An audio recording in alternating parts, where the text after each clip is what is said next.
Bismillahirrahmanirrahim. Assalamualaikum warahmatullahi wabarakatuh. Sebelum dimulai, mari kita berdoa bersama-sama. Semoga kita diberikan kepahaman, diberikan ilmu yang manfaat, yang barokah. Al-Fatihah.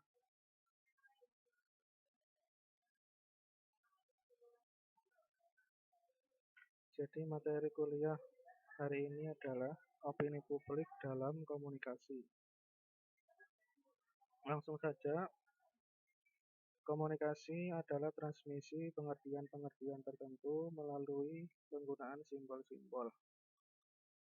Saya jelaskan dulu. Jadi di pertemuan kemarin kita sudah membahas bahwa yang dinamakan komunikasi itu adalah berinteraksi dengan orang lain atau ngobrol dengan orang lain. Jadi sebenarnya tidak harus ngobrol. Bisa juga menggunakan simbol-simbol seperti misalkan ketika kita menyuruh orang lain diam, bisa dengan kita eh, menggunakan meletakkan jari telunjuk di mulut. Nah, itu kan bisa sudah dinamakan komunikasi karena di situ ada pesan yang disampaikan kepada orang lain. Jadi syarat komunikasi sudah terjadi.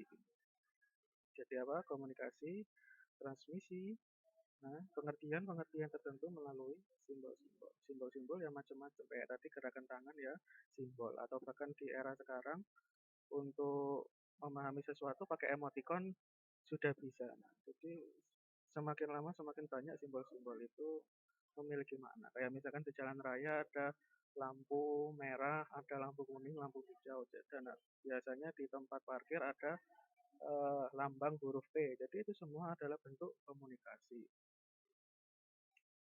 Terus dalam pengertian di atas tadi ada kata transmisi ya. Nah, transmisi dalam konteks judul kita yakni opini publik itu mempunyai makna, yaitu mengajak orang lain agar melakukan apa yang diinginkan oleh penyampai informasi atau dalam kurung komunikator.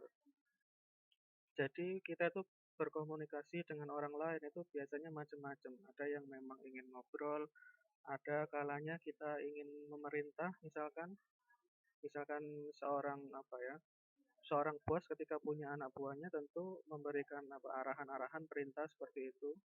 Dan banyak macam-macam bentuk komunikasi tujuan-tujuannya atau fungsi-fungsinya. Tapi dalam konteks opini publik, komunikasi itu digunakan agar orang lain itu melakukan apa yang diinginkan oleh si komunikator atau si yang ngomong gitu. Jadi tujuannya apa? Mengajak orang lain melakukan apa yang diinginkan oleh penyampai informasi. Biar orang lain itu mengikuti kita yang ngomong misalkan kayak gitu.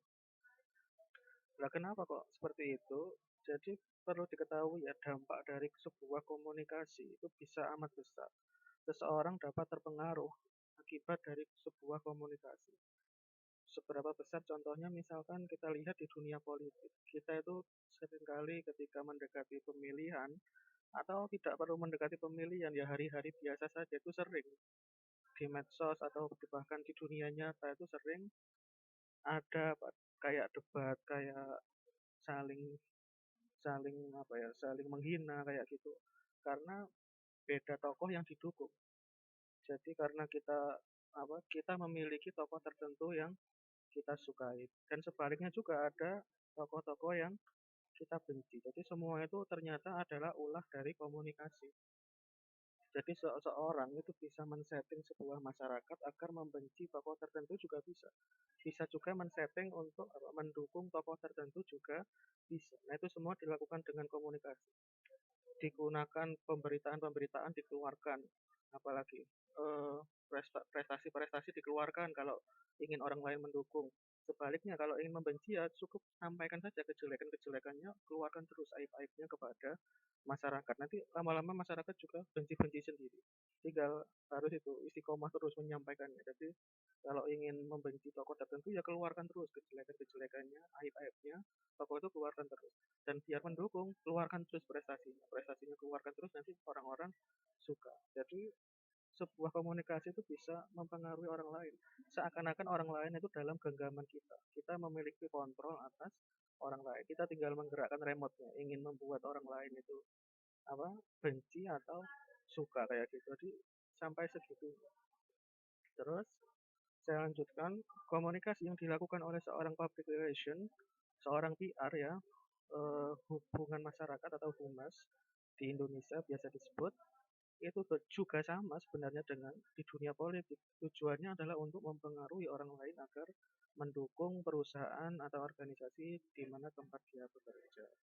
Jadi misalkan kita bekerja sebagai PR, kita jadi PR, jadi public relation dari sebuah perusahaan atau organisasi. Maka tujuan kita ya harus bisa mempengaruhi orang lain. Misalkan kita menjadi PR di sebuah perusahaan kosmetik misalkan, maka ya kita harus bisa mempengaruhi agar para perempuan itu memakai kosmetik dari perusahaan kita. Jadi ya harus dipengaruhi, terserah caranya gimana. Dan misalkan kita bekerja di organisasi, organisasi kan banyak organisasi, misalkan keagamaan di Indonesia yang terbesar kan ya dua, kalau nggak NU ya Muhammadiyah. Ya udah, jika kita menjadi PR-nya misalkan NU, kita juga harus membuat orang-orang itu suka dengan NU, mendukung NU, ya apa namanya, baik-baik saja dengan NU. Jangan sampai ada masyarakat yang ada masalah dengan NU. Jangan sampai ada masyarakat yang bertabrakan dengan NU. Jadi harus menjalin hubungan dengan baik. Artinya ya mempengaruhi gitu. Jadi tugasnya PR ya sama, yaitu apa? Mempengaruhi orang lain. Biar mendukung ya, bukan malah biar membenci kayak gitu. Memang terkadang ada PR-PR yang kotor. Mereka membuat apa? Biar masyarakat itu membenci organisasi lain, biar membenci perusahaan lain. Jadi itu PR-PR yang memakai cara-cara yang kotor. Jadi kalau PR yang bersih, ya sudah, kita tidak usah membuat orang lain benci kayak gitu. Cukup dengan membuat orang lain percaya, cukup dengan membuat orang lain mendukung organisasi atau perusahaan kita. Semua itu dalam rangka membentuk opini publik dan pendapat umum. Dengan cara public relation menyampaikan pesan-pesan tertentu kepada masyarakat dengan simbol-simbol. Ya udah, jadi PR itu tujuannya membentuk sebuah opini publik, sebuah pendapat di masyarakat, seakan-akan, ya bukan seakan-akan, agar tercipta suatu pendapat bahwa perusahaan kami baik, agar tercipta eh, pendapat bahwa organisasi kami baik. Jadi kayak gitu, jadi tujuannya agar percaya, agar mendukung, agar melihat bahwa di mana tempat kita bekerja itu adalah tempat yang baik, bukan tempat yang jelek. Nah, itu semua adalah tugasnya PR atau public relation. Saya ganti dulu slide-nya.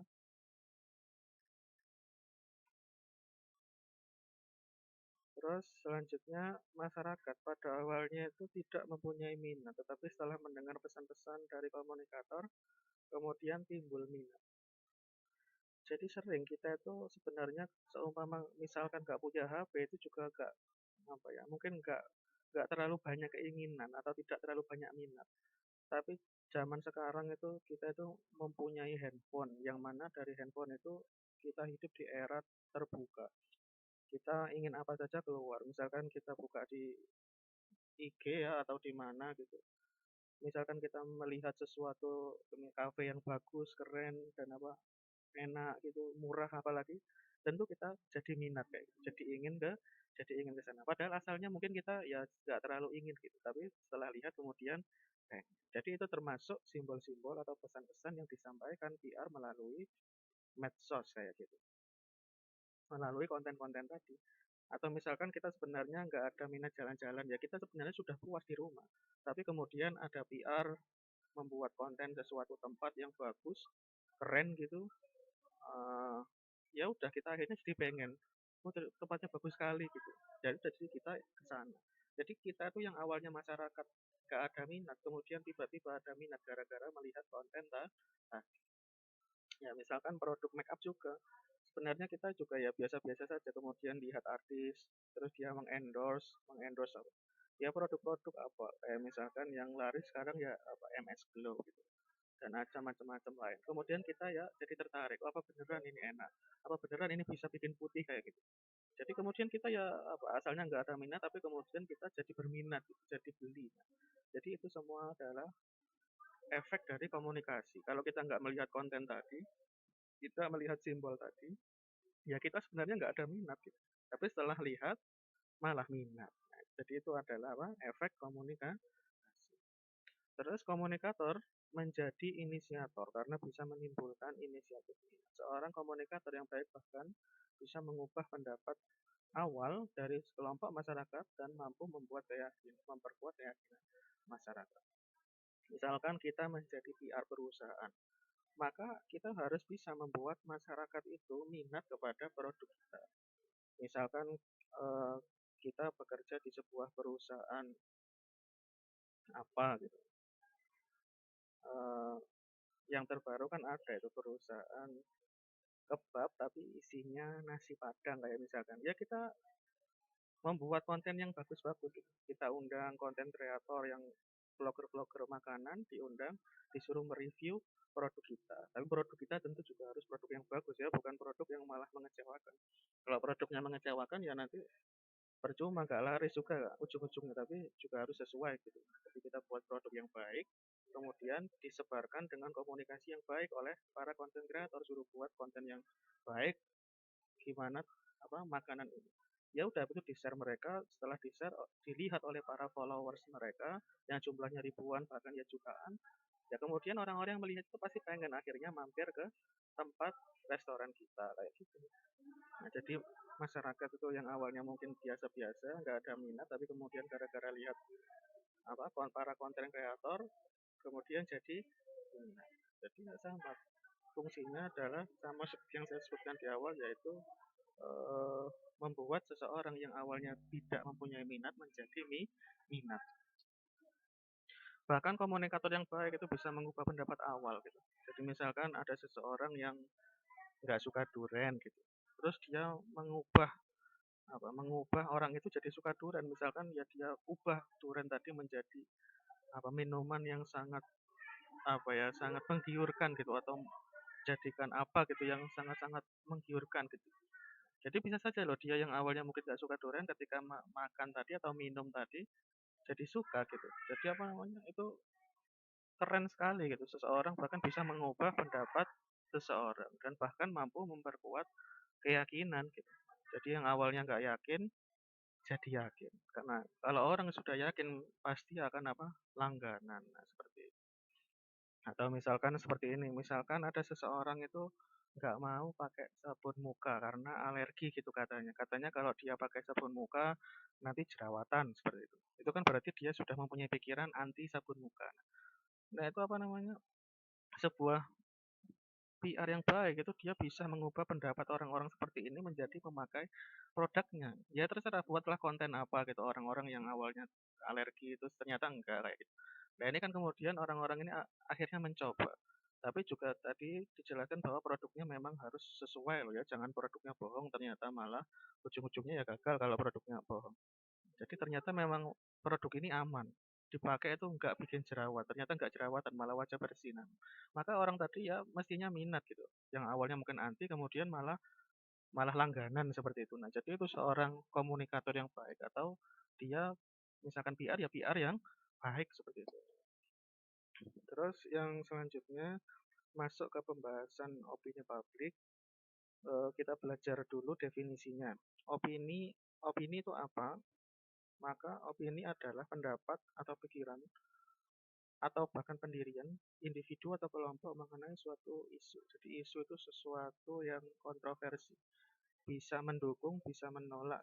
Jadi apa namanya? Opini itu bisa kita sinonimkan dengan pendapat ya, atau pikiran atau pendirian seseorang, baik itu seseorang atau kelompok. Artinya kelompok itu ya banyak orang terhadap sesuatu yang kontroversi seperti itu misalkan. Misalkan apa sekarang yang kontroversi itu? Misalkan apa ya yang kontroversi itu?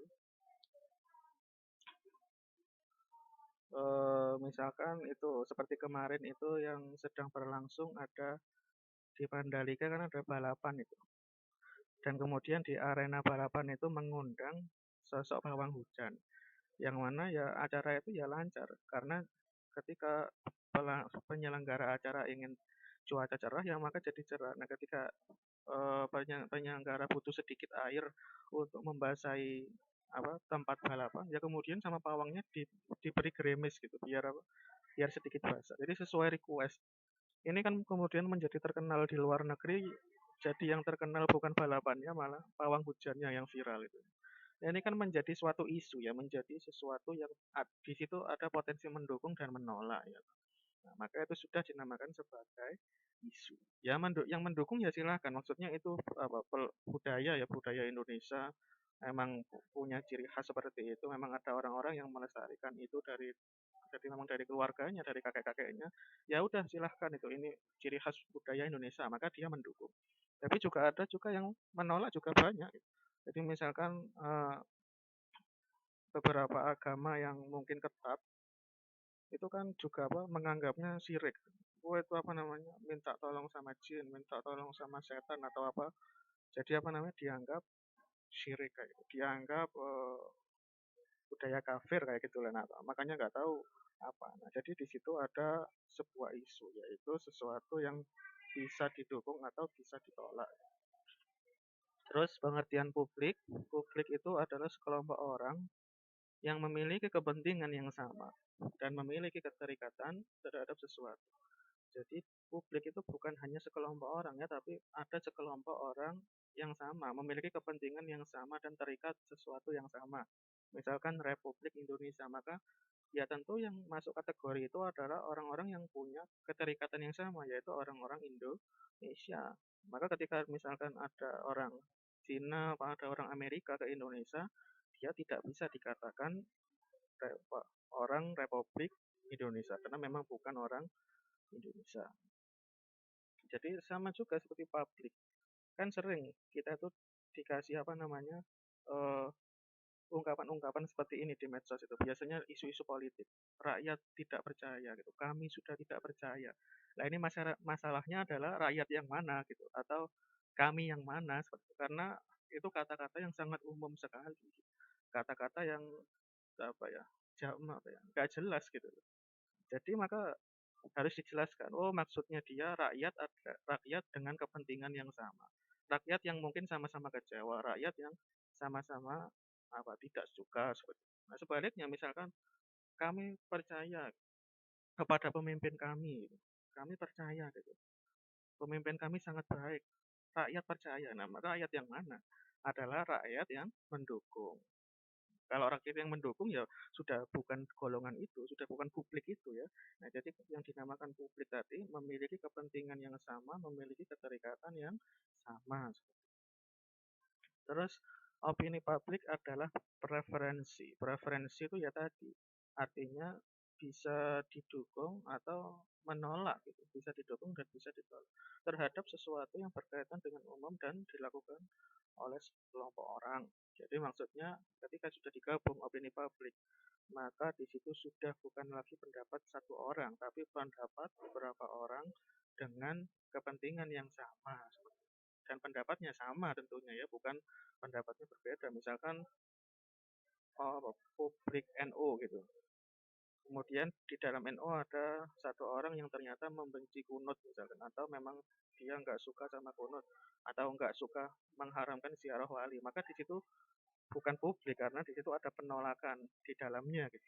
Karena dinamakan sebuah opini publik jika di dalamnya satu suara gitu, sama-sama satu kepentingan yang sama. Terus saya lanjutkan, maka komunikasi memiliki fungsi utama dalam pembentukan opini. Maka kunci dari opini publik tadi adalah komunikasi. Karena yang bisa membuat orang lain terpengaruh adalah dengan cara komunikasi. Hal ini ditambah bahwa masyarakat sekarang hidup di era terbuka dan transparan. Ya hidup di era sekarang itu transparan, gak ada yang ditutup-tutupi. Semuanya punya handphone, semuanya punya apa namanya media sosial, punya akun-akun media sosial. Sekali aib keluar, semua satu Indonesia tahu gitu misalkan. Misalkan ada satu pejabat yang ketahuan melakukan apa hal yang menyimpang, yang tahu satu Indonesia. Atau misalkan ada satu orang melakukan hal yang jelek, kemudian itu misalkan trending di Twitter, maka satu Indonesia ya tahu. Kayak misalkan dulu ada trending di Twitter, ya sebenarnya yang melakukan ini ya rakyat biasa gitu. Waktu itu ada mbak-mbak di warung, dia makan apa ya, di warung bakso kalau nggak salah, terus dia makan gorengan, terus itu dicelup-celupkan ke sambalnya, dia habis dimakan dicelupin lagi, itu sudah viral di di Twitter dengan trending dengan kata jijik itu nomor satu di Twitter itu sudah satu Indonesia melihat kayak gitu. Jadi lagi-lagi itu semua adalah bisa menyebar, bisa terbuka gara-gara ada komunikasi. Nah, terus komunikasi politik yang dilakukan para elit politik tidak akan berjalan maksimal tanpa melakukan opini publik. Tadi apalagi di bidang politik, para elit politik di Indonesia ya. Maksudnya elit politik itu ya orang-orang yang menguasai politik di Indonesia itu selalu menggunakan komunikasi untuk tujuan pembentukan opini publik. Lah apa yang dibentuk dalam opini publik itu? Ya tentu untuk menaikkan popularitas kandidat-kandidat yang dicalonkan. Misalkan untuk pencalonan presiden 2024 nanti ada beberapa nama yang mungkin diterkenalkan gitu, dipopularitaskan. Misalkan ada Ridwan Kamil, misalkan lagi ada Anies Baswedan, misalkan lagi ada beberapa nama siapa itu yang Jawa Tengah itu lupa saya nama. Nah, jadi memang ada beberapa nama-nama tokoh itu yang terus dimunculkan agar nanti ketika 2024 itu dia sudah terkenal. Karena terkenal juga butuh waktu. Agar bisa menjangkau seluruh masyarakat Indonesia yang sangat banyak itu perlu waktu.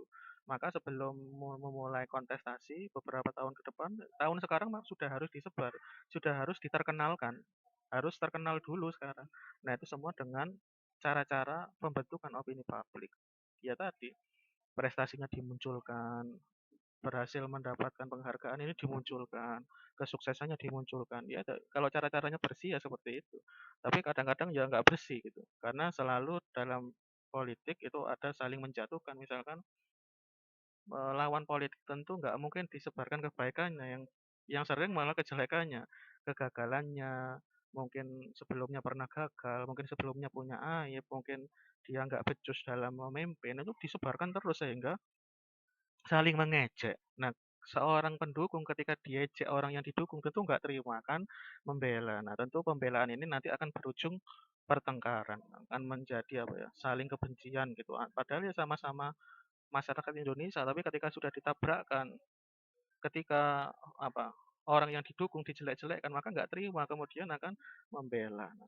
Nah, membelanya biasanya juga dengan menjelekkan balik biasanya kayak gitu. Jadi masyarakat ini dikendalikan oleh para elit politik melalui melalui ya kan di konten-konten komunikasi tadi di medsos, di Twitter, di Instagram, di Facebook itu semuanya banyak elit-elit politik yang memang sengaja melakukan itu.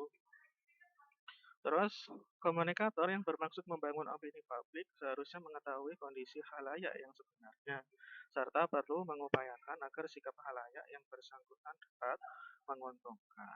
Jadi misalkan kita itu ingin membangun opini publik, ingin membangun sebuah apa pendapat di masyarakat, ingin agar masyarakat itu mempunyai suatu pemahaman di masyarakat, maka ya harus tahu masyarakatnya itu dulu seperti itu. Nah, jadi ketika sudah tahu apa namanya masyarakatnya kayak gimana, nanti kita akan mudah gitu untuk apa ya mempengaruhi, untuk mengajak mereka agar terbangun opini publik yang bagus tentang kita seperti itu. Gimana caranya? Misalkan kita apa? Kita kemudian diterima bekerja di sebuah perusahaan apa ya? Di sebuah perusahaan yang paling besar itu saya pernah tahu ada pabrik di Kediri namanya Pabrik Rokok Gudang Garam. Ya, jadi pabriknya itu sangat besar dan di situ tentu banyak lahan-lahan masyarakat ya ditempati pabrik situ gitu. Dan banyak rumah-rumah yang ada di sekitar pabrik itu. Tentu PR dari pabrik gudang garam tadi harus membangun hubungan yang baik dengan masyarakat dan harus membangun opini publik yang baik kepada dia gitu, kepada pabrik rokok tadi gitu. Maka hal yang pertama harus dilakukan itu masyarakatnya butuh apa dulu, harus tahu kondisi masyarakatnya gitu. Jadi ya sedikit-sedikit harus survei gitu. Jadi ya harus apa ya santai bergaul dengan masyarakat, terus masyarakat itu maunya apa gitu. Ya udah nanti kita penuhi. Nah, misalkan masyarakatnya ingin jalanan di daerah situ halus karena sudah lama tidak mendapat perhatian pemerintah daerah sehingga sering rusak. Ya udah maka kalau kita mampu ya kita apa ya kita realisasikan ketika perusahaan kita mampu memperbaiki jalanan di situ ya maka kita perbaiki. Nanti betapa senang masyarakat itu ketika permintaannya dipenuhi. Ketika permintaan-permintaan dari masyarakat sekitar itu sudah dipenuhi, maka yang ada dia akan suka kepada kita, akan terbangun sebuah opini publik bahwa pabrik kita memang pabrik yang baik, pabrik yang memang menghargai masyarakat di sekitarnya. Nah, seperti itu. Jadi gudang garam itu termasuk sukses karena berkat adanya gudang garam, masyarakat sekitar itu di apa ya? Kalau ngelamar kerja di situ akan diutamakan gitu. Jadi apa? Membuka lapangan kerja. Jadi terkenal baik sekali itu gudang garam. Kalau ada jalan rusak dibetulin, kebersihannya dijaga, dikasih hiasan-hiasan bunga di sekitar jalan. Terus kalau ada orang yang melamar kerja di situ pasti diterima kalau dia misalkan eh, tinggal di situ gitu, di dekat situ, pasti diterima. Jadi sudah apa namanya, sudah baik sekali berhasil gitu PR-nya dalam menjalin hubungan baik dengan masyarakat. Dan masyarakat pun akan merasa bahwa dia diuntungkan di situ. Saya ganti dulu slide-nya.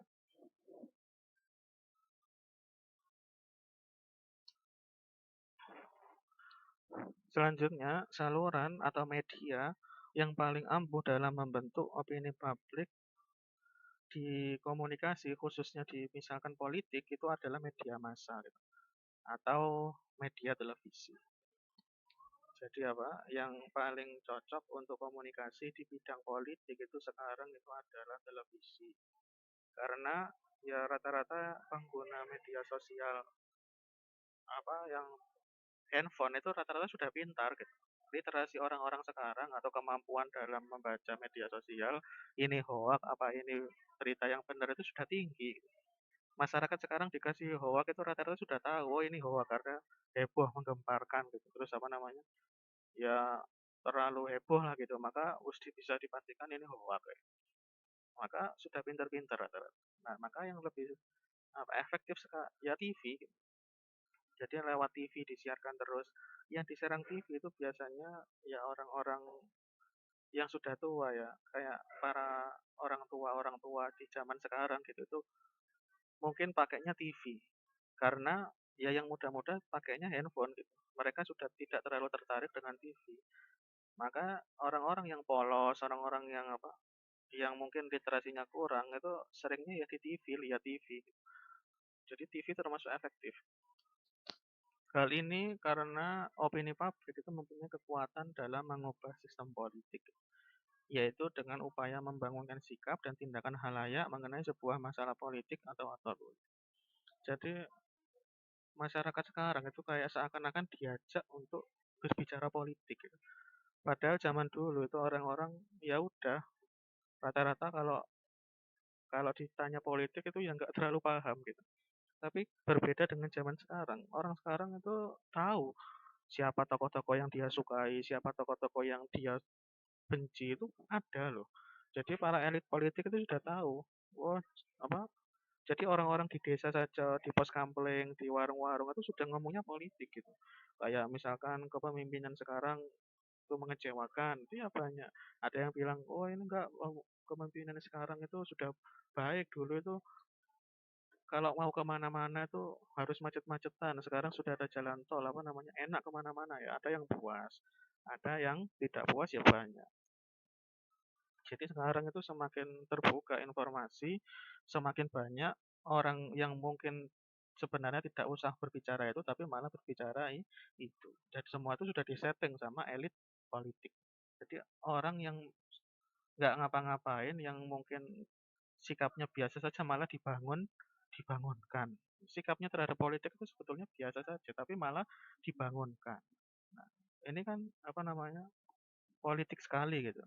Orang nggak ngapa-ngapain disuruh mendukung atau disuruh membenci. Terus saya lanjutkan, bentuk pembicaraan politik itu ya dalam media massa ya macam-macam. Bisa teks, bisa berita, atau bahkan simbol-simbol ya kayak meme atau bahkan konten konten apa, ya kayak konten-konten IG, konten-konten YouTube itu semua dalam rangka apa, menyebarkan ya tadi itu pesan-pesan dari elit politik. Intinya adalah biar disuruh mendukung atau kalau nggak gitu ya disuruh membenci. Contoh lain terkait komunikasi politik terhadap keterlibatan perilaku masyarakat itu bisa dilihat dari contoh beberapa tahun lalu terkait kasus dugaan penistaan agama oleh Ahok ya, mantan Gubernur DKI. Ketika Ahok dilaporkan polisi terkait tuduhan menista agama Islam yang pada waktu itu menyinggung surat Al-Maidah ayat 51. Itu beragam aksi demonstrasi bermunculan di ibu kota. Jadi pada saat itu terkenal peristiwa apa ada demo yang sangat besar yaitu demo 212 yang datang itu banyak sekali sampai jutaan massa sampai jutaan masyarakat ke sana tepatnya di Monas semuanya dalam rangka ingin Ahok dihukum karena sudah menyinggung Al-Maidah ayat 51 kan pada waktu itu apa namanya Ahok kan bilangnya gini ayat Al-Maidah ayat 51 kan isinya pilih apa pilihlah pemimpin yang Islam jangan pilih dari selain apa selain Islam intinya kayak gitu. Nah kemudian Ahok bilangnya gini jangan mau dibohongi sama ayat itu gitu. Jangan mau dibohongi sama ayat itu. Maksudnya Ahok berbicara seperti itu kan melihat konteksnya. Pada waktu itu ya apa namanya? Ya konteksnya terkait ayat itulah. Tapi kemudian jika itu apa dipotong, videonya dipotong, maka itu bisa membuat seakan-akan Ahok itu bilang bahwa ayat ini bohong. Nah, tentu umat Islam yang sangat banyak di Indonesia mudah tersinggung ya, mudah tersinggung ketika sudah kitab sucinya dibilang bohong. Nah, makanya ya banyak yang ke sana ke Jakarta atau ke Monas dalam rangka ingin Ahok dihukum. Saya ganti slide-nya. Jadi aksi itu ya sangat besar sekali itunya. Efeknya besar sekali. Semuanya dalam rangka ingin Ahok dipenjara gitu. Tapi peristiwa ini itu menurut saya sangat kental dengan muatan politis. Karena acara ini bersamaan dengan pas sebelum pemilihan pemilihan apa? Pemilihan gubernur gitu. Jadi pas sebelum pemilihan gubernur, Ahok bilang gitu. Nah, kemudian viral. Jadi pada saat itu memang akan pemilihan gubernur dan lawan dari Ahok adalah Anies Baswedan. Dan karena demo besar-besaran tadi sudah terjadi, ya tentu nama dari Ahok pun ikut apa tidak dipercayai juga. Sehingga ya yang menang telak jauh, yang menang Anies Baswedan. Dan juga terkenal beberapa dari ulama di daerah di Jakarta itu mengancam orang-orang yang memilih Ahok matinya tidak akan disolati. Jadi apa namanya? Ya seperti itulah. Jadi diancam-ancam gitu. Akhirnya ya orang-orang ya takut juga maka kemudian tidak memilih Ahok. Jadi sebagian daerah ada ancaman-ancaman seperti itu. Jadi apa namanya? Ini semua adalah peristiwa komunikasi politik. Misalkan konsolidasi aksi massa tadi itu tidak akan mungkin terjadi jika tidak dilakukan komunikasi politik dari elit politik atau komunikator politik kepada massa. Misalkan berita-berita tentang Ahok tadi itu tidak disiarkan di berita atau tidak diviralkan di media sosial itu pasti yang mendemo tidak akan sebanyak itu. Cuma karena apa? Memang itu disebarkan secara masif, disiarkan di TV, di media sosial, di koran, di radio, bu, semua media disebarkan. Maka ya satu Indonesia ya tahu kemudian ya ke sana. Orang-orang yang tersinggung ya tentu bergerak gitu. Apalagi bahkan beberapa ya memang disuruh gitu. Memang ulamanya itu menyuruh biar biar ikut dalam acara itu. Terus komunikasi politik yang dilakukan ya isinya seragam, yaitu bersifat kontra terhadap Ahok. Maksudnya ya menolak Ahok tadi. Pesan politik ini menghadirkan opini publik yang negatif terhadap petahana atau Ahok dalam upaya mempertahankan posisi gubernur, sehingga sangat berpengaruh terhadap pilkada. Ya udah, jadi Ahok itu sebelumnya kan gubernurnya Ahok. Kemudian dalam pemilihan tadi ingin mencalonkan lagi. Nah, kemudian tersandung kasus tadi, kasus penistaan agama yang sangat viral, yang sebelumnya tidak belum pernah ada demo sebesar itu, ternyata terjadi. Jadi ini adalah contoh yang bisa dikaitkan bagaimana sebuah komunikasi itu bisa menggerakkan jutaan orang. Jadi sebuah komunikasi yang tepat itu bisa menggerakkan jutaan orang. Jadi memang sangat kuat sekali. Terus para komunikator politik yang menjadi lawan Ahok tadi ya pinter memanfaatkan situasi. Jadi memanfaatkan kasus agama ke dalam proses pilkada atau pemilihan daerah.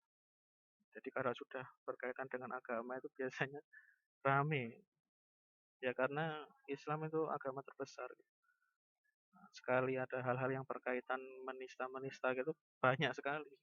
Banyak sekali yang nggak terima gitu. Terus pesan-pesan politik yang disampaikan atau dilakukan secara masif dan berulang-ulang agar tersebar luas. Ya tadi, semua konten-konten, semua berita-berita disebarkan terus berulang-ulang secara luas. Nah, kemudian masuk ke dalam pikiran masyarakat menjadi opini publik. Jadi setelah berita itu di-share, disebarkan, akhirnya masyarakat itu mempunyai opini publik, yaitu apa? Bahwa Ahok menista agama. Makanya sampai berangkat jutaan orang sampai ke Jakarta, yaitu semua karena sudah terbentuk konsensus gitu, atau apa kesepakatan dalam otak manusia gitu. Pemikiran yang sama dan menjadi opini publik. Jadi itu materi tentang opini publik dalam komunikasi ya. Jadi komunikasi bisa sangat kuat dalam opini publik tergantung bagaimana memanfaatkannya. Jadi itu materi dari saya, kurang lebihnya mohon maaf. Assalamualaikum warahmatullahi wabarakatuh.